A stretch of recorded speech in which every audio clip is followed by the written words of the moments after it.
दोस्तों नमस्कार, मैं राम सूरत यादव। क्या मोदी सरकार के अब अच्छे दिन समाप्त हो गए हैं और बुरे दिन शुरू हो गए हैं? ऐसा हम इसलिए कह रहे हैं कि 5 जजों की खंडपीठ कल सुप्रीम कोर्ट ने एक ऐसा फैसला दिया, एक नहीं बल्कि दो ऐतिहासिक ऐसे फैसले दिए जिससे मोदी सरकार को बहुत बड़ा झटका लगा है। और ये कहा जा रहा है कि एक तरीके से पूरी मोदी सरकार बैकफुट पर आ गई है। जिस तरीके से आपने देखा है कि इस समय जो है कर्नाटक में चुनाव जो चल रहा था उसमें भी एक तरीके से सारे एग्जिट पोल यही दिखा रहे हैं कि वहां भी जो है बीजेपी को झटका लगना तय है, कांग्रेस की सरकार बन रही है। क्योंकि सभी एग्जिट पोलों ने सबसे बड़ी पार्टी होने का दावा कांग्रेस के लिए किया है।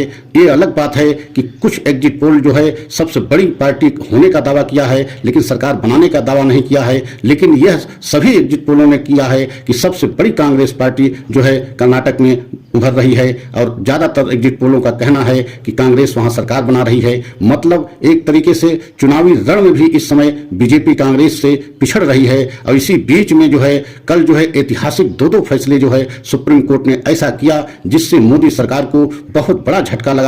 और पहला जो है ऐतिहासिक फैसला दिल्ली सरकार को लेकर के किया। जिस तरीके से दिल्ली सरकार ये हमेशा से मांग करती रही है कि अगर हमारी चुनी हुई सरकार है, जनता से चुनी हुई सरकार है, तो अधिकारियों के ट्रांसफर पोस्टिंग पर अधिकार जो है चुनी हुई सरकार को होना चाहिए। लेकिन ऐसा नहीं था। वहां पर एलजी जो है एक तरीके से उपराज्यपाल एलजी का पद होता है, उनके द्वारा ही अधिकारियों का ट्रांसफर पोस्टिंग होता रहा है। लेकिन कल एक बहुत बड़ा फैसला देते हुए सुप्रीम कोर्ट ने स्पष्ट कर दिया कि चुनी हुई सरकार के जो है ये अधिकार में होना चाहिए और चुनी हुई सरकार ही अधिकारियों की पोस्टिंग एवं जो है ट्रांसफर कर सकते हैं। और एलजी जो है एक तरीके से चुनी हुई सरकार के अधीन काम करेंगे, क्योंकि चुनी हुई सरकार जनता से चुनी गई है। इसलिए चुनी हुई सरकार अगर अधिकारियों को ट्रांसफर पोस्टिंग नहीं करेगी तो फिर जो है जो मनमानी तरीके से अधिकारी आएंगे, अपने तरीके से काम करेंगे, सरकार की कोई बात सुनेंगे नहीं। इसी बात को लेकर के सुप्रीम कोर्ट ने एक बहुत बड़ा फैसला देते हुए एक तरीके से दिल्ली सरकार को बहुत बड़ी जीत हुई है। क्योंकि दिल्ली सरकार ये हमेशा मांग करती रही कि हमको ये अधिकार दिया जाए, लेकिन ऐसा अभी तक नहीं हुआ। 2015 से ही जो है एक तरीके से दिल्ली सरकार इसके लिए एक तरीके से संघर्ष कर रही थी और कानूनी तरीके से भी लड़ाई लड़ रही थी। लेकिन कल के जो फैसला आया उसमें एक तरीके से दिल्ली सरकार की बहुत बड़ी जीत हुई है। और दिल्ली सरकार उसके लिए खासकर केजरीवाल ने तहे दिल से जो है एकदम जो है सम्मान करते हुए मुख्य न्यायाधीश का एवं जो है सुप्रीम कोर्ट का जो है धन्यवाद दिया है। और आपने देखा है कि दिल्ली सरकार यही चाह रही थी, यही मांग भी रही थी और एक तरीके से दिल्ली सरकार की सारी मांगों को सुप्रीम कोर्ट ने मान लिया। और इससे सबसे बड़ा झटका लगा है तो केवल बीजेपी को लगा है, क्योंकि बीजेपी ये नहीं चाह रही थी कि वहां दिल्ली सरकार जो है अधिकारियों को ट्रांसफर पोस्टिंग करे। लेकिन अब जो है कल के फैसले से एकदम स्पष्ट हो गया है कि वहां जो भी अधिकारियों की पोस्टिंग ट्रांसफर होंगे उनको जो है दिल्ली सरकार के द्वारा किया जाएगा। उसमें दिल्ली के जो एलजी होंगे उनका कोई हस्तक्षेप नहीं होगा। और अब दूसरा जो है सबसे बड़ा झटका मोदी सरकार को लगा महाराष्ट्र सरकार को लेकर के। वहां के विषय में तो पहले ही जो है सुप्रीम कोर्ट ये कह चुका है कि उस समय के राज्यपाल जो थे भगत सिंह कोश्यारी, उन्होंने जो है बहुमत साबित करने के लिए फ्लोर टेस्ट जो बुलाया था वह गलत था, उनको नहीं बुलाना चाहिए था। लेकिन वहां की सरकार एक तरीके से सुप्रीम कोर्ट बहाल नहीं किया। बहाल करने के मतलब वहां उद्धव ठाकरे की सरकार पुनः बनाने का आदेश नहीं दिया, क्योंकि जो है सुप्रीम कोर्ट का कहना है कि उद्धव सरकार और उद्धव जो है ठाकरे जो है इस्तीफा दिए थे, इस्तीफा देने की वजह से उनको बहाल नहीं किया जा सकता। अगर वह इस्तीफा नहीं दिए होते, फ्लोर टेस्ट में अगर वो हार जाते, तब उस पर हम विचार करते कि उनकी सरकार को बहाल किया जा सकता था। लेकिन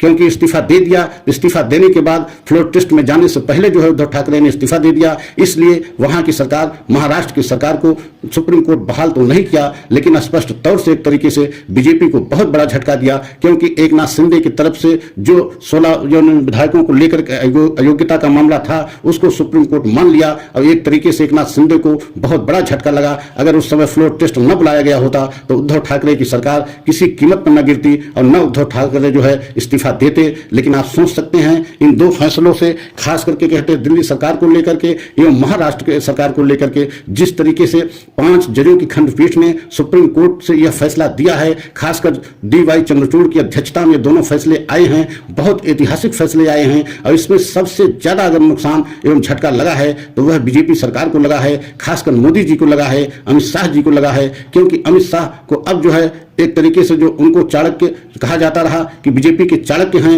और हर मामले में जो है एक तरीके से कोई न कोई वो ऐसा फार्मूला या उसका काट खोज लेते हैं जिससे विपक्ष को एकदम बैकफुट पे जाना पड़ता है। लेकिन अब दिखाई दे रहा है कि हर मामले में एक तरीके से अमित शाह की चाणक्य नीति भी फेल होती दिख रही है। और आपने देखा है कि सुप्रीम कोर्ट से इन दोनों ऐतिहासिक फैसलों से बहुत बड़ा बीजेपी को झटका लगा। और दूसरी तरफ आप देख रहे हैं कि जिस तरीके से कर्नाटक में एक तरीके से स्पष्ट दिखाई दे रहा है कि कांग्रेस की वहां सरकार बनना लगभग तय हो गया है, क्योंकि सारे एग्जिट पोल, सारे जो है सर्वे जो भी निकल के आए हैं, सभी सर्वे में एक तरीके से कांग्रेस की बहुत बढ़त दिखाई जा रही है और स्पष्ट तौर से कहा जा रहा है कि कांग्रेस की वहां सरकार बनना लगभग तय हो।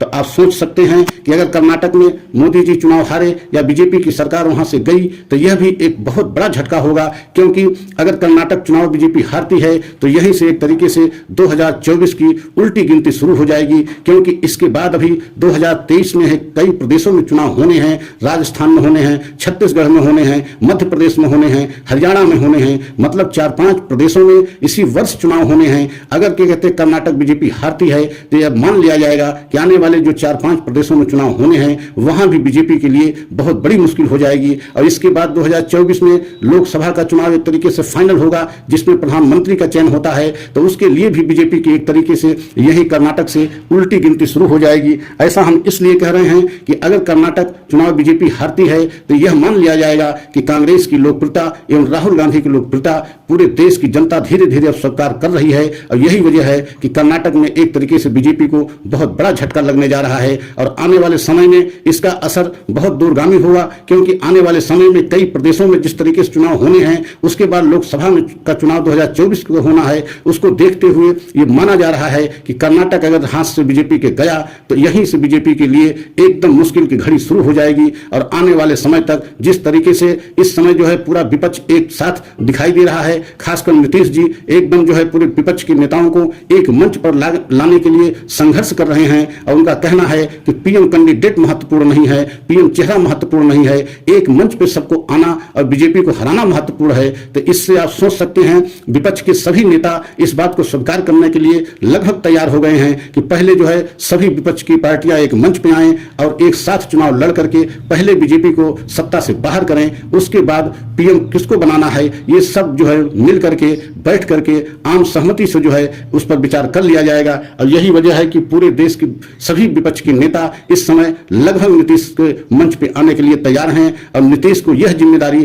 कांग्रेस की तरफ से मिली है, कांग्रेस नेतृत्व की तरफ से, खासकर मल्लिकार्जुन खड़गे जो राष्ट्रीय कांग्रेस के इस समय अध्यक्ष हैं, एवं राहुल गांधी एवं प्रियंका गांधी की तरफ से नीतीश जी को यह जो है अधिकार दिया गया है कि विपक्ष के सभी जो है पार्टी के जो है राष्ट्रीय नेताओं को एक मंच पर लाया जाए और केवल अभी जो मिशन यही रखा जाए कि किसी तरीके से बीजेपी को सत्ता से हटाया जाए। और यही वजह है कि विपक्ष के सभी नेता एक साथ आ रहे हैं। और जिस तरीके से सुप्रीम कोर्ट से दो झटके बीजेपी को एक साथ लगा, इससे भी बीजेपी को बहुत बड़ा झटका लगा है। और अगर आप सभी देशवासियों को हमारा सच अच्छा लगा हो तो लाइक सब्सक्राइब करते हुए कमेंट में अपनी राय अवश्य दें। अगले सच की प्रतीक्षा करें, अगला सच हम पुनः लेकर के आएंगे। जय हिंद, जय भारत।